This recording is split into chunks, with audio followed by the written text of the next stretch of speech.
Hello guys! Welcome to my channel. So for today's video ay magluluto tayo ng bitter gourd with eggs or ampalaya with itlog.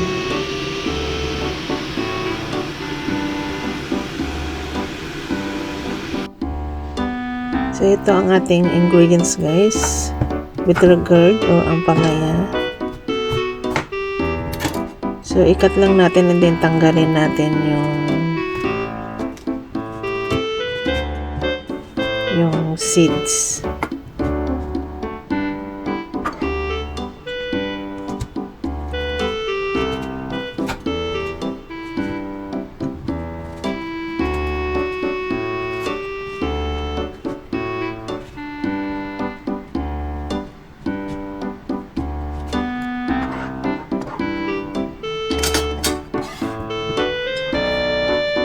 Then saka natin i-chop ng maninipis para mas madaling maluto at saka para hindi mapait.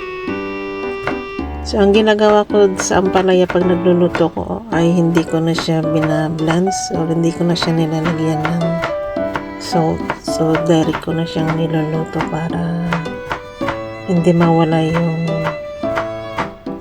vitamins o kung ano yung mga nandyan. So, ang technique ko guys ay nilalagyan ko lang siya ng salt and sugar for taste. Wala na siyang ibang ingredients. Yan lang. So, yan na chop na. So, igisa lang natin siya sa mantika. So, meron din tayong itlog dito. So, gamit tayo ng 4. Kasi 3 lang kaming kakain. So, yan. I-scramble lang natin. And lagyan natin ng konting salt for taste.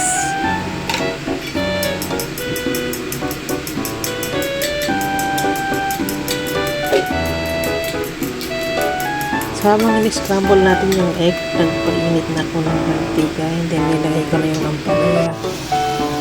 So, season with salt and konting sugar. So, ayan, nilagay na natin yung scrambled egg.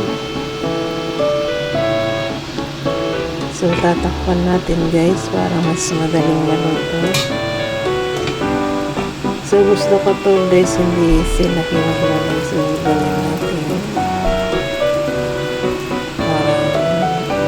Bitter gourd omelette. Bitter gourd with eggs siya. Hindi ko lang siya scramble. Pinalo-halo. So, yan. Gamit tayo ng plato para buka. So, ganun lang kasimple guys. Nagluto ng bitter gourd with eggs. So, ang sekreto po para hindi mapait guys, gamit tayo ng konting sugar. Mag-add tayo ng konting sugar. Hindi siya mapait. Promise. So, try nyo guys kung hindi kayo marunong magluto ng ampalaya na hindi mapait. Magdagdag lang kayo ng sugar. So, ayan, luto na siya. Thanks for watching.